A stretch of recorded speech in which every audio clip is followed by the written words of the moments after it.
అంతరిక్ష యానంలో ప్రయాణించిన తొలి భారతీయుడు రాకేష్ శర్మ ఇస్రో చేసిన ప్రయోగంలో పాల్గొని భారతదేశ గౌరవాన్ని ప్రపంచానికి చాటి చెప్పిన గొప్ప వ్యక్తి రాకేష్ శర్మపై టీశాట్ ప్రత్యేక కథనం. రాకేష్ శర్మ 1949 జనవరి 13వ తేదీన పంజాబ్లోని పటియాలాలో దేవేంద్రనాథ్ శర్మ, త్రిపాఠి శర్మ దంపతులకు జన్మించారు. భార్య మధు శర్మ, కపిల్ మరియు కృతిక అనే ఇద్దరు పిల్లలున్నారు. రాకేష్ శర్మ పాఠశాల విద్య సికింద్రాబాద్లోని సెయింట్ అన్స్ ఉన్నత పాఠశాలలోను, సెయింట్ జర్జి స్కూల్లోనూ పూర్తి చేశారు. కళాశాల విద్యను హైదరాబాద్ నిజాం కళాశాలలో గ్రాడ్యుయేషన్ పూర్తి చేశారు. పూణేలోని ఖడక్ వాస్లా కళాశాలలో ఎన్డీఏ పూర్తి చేసి 1970లో ఇండియన్ ఎయిర్ ఫోర్స్ లో టెస్ట్ పైలట్ గా ఐఏఎఫ్ లోకి ప్రవేశించారు. 1984 నాటికి అతను స్క్వాడ్రన్ లీడర్ గా ఎదిగారు.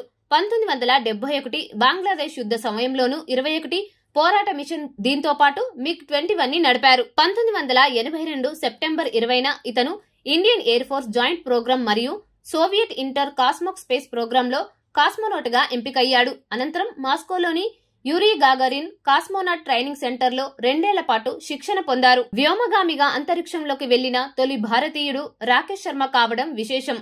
1984 ఏప్రిల్ 3వ తేదీన ఖజోక్ సోవియట్ సోషలిస్ట్ రిపబ్లిక్ యొక్క బైకొనూర్ కాస్మోడ్రోమ్ నుండి ప్రయోగించిన సోయుజ్ T-11 లో ప్రయాణించాడు.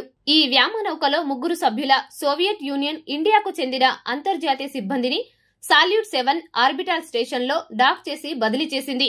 ఈ ముగ్గురు సాల్యూట్ 7 లో 7 రోజులు 21 గంటలు మరియు 40 నిమిషాలు గడిపారు. ఈ బృందం సాంకేతిక, శాస్త్రీయ అధ్యయనాలను ప్రదర్శించింది. రాకేష్ శర్మ ఎక్కువగా రిమోట్ సెన్సింగ్ మరియు బయోమెడిసిన్ లో పనిచేశారు. మాస్కోలో అప్పటి భారత ప్రధాని ఇందిరాగాంధీ ఇతర అధికారులతో సంయుక్త టీవీ వార్తా సమావేశంలో అంతరిక్షం నుండి భారతదేశం ఎలా కనిపిస్తుందని ఇందిరాగాంధీ అడిగిన ప్రశ్నకు శర్మ మాట్లాడుతూ ఇతను ఇక్బాల్ ను ఉటంకిస్తూ సారే జహాసే అచ్చా, ప్రపంచంలో అత్యుత్తమైనదని చెప్పారు. అంతరిక్షంలోకి రాకేష్ శర్మ చేసిన సాహసంతో భారతదేశం అంతరిక్షంలోకి మానవుడి పంపిన 14వ దేశంగా రికార్డు సృష్టించింది. దీంతో రాకేష్ శర్మ అంతరిక్షంలోకి వెళ్లిన 128వ వ్యక్తిగా రికార్డు నెలకొల్పి 1984లో అంతరిక్ష యాత్రికుడిగా ఎంపికయ్యారు. సాయుజ్ T-11 1984 ఏప్రిల్ 3వ తేదీన ప్రయాణం ప్రారంభించారు. ఆయనతో పర్యటించిన యూరీ మాలిషేవ్, గెన్నాడీ స్ట్రెకలోవ్, రాకేష్ శర్మ 7 రోజులు 21 గంటలు అంతరిక్షంలో గడిపారు. భారతదేశ అత్యున్నత సైనిక పురస్కారమైన అశోక చక్ర పురస్కారం పొందారు. అంతరిక్ష యాత్ర తర్వాత రాకేష్ శర్మ పలు సంస్థలతో కలిసి పనిచేశారు. ముఖ్యంగా హిందుస్థాన్ ఏరోనాటిక్స్ లిమిటెడ్ లో భారత యువతకు స్ఫూర్తిగా నిలిచిన రాకేష్ ఇంకా సైన్స్ రంగంలో కీలక పాత్ర పోషిస్తున్నారు.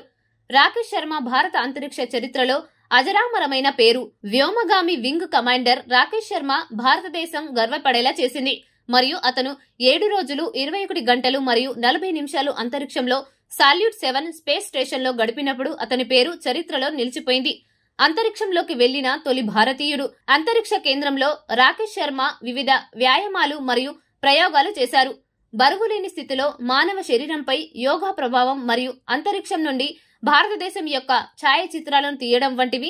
3 సిబ్బంది దాదాపు 8 రోజుల తర్వాత తిరిగి వచ్చి ఏప్రిల్ 11న కజకిస్తాన్లో దిగారు.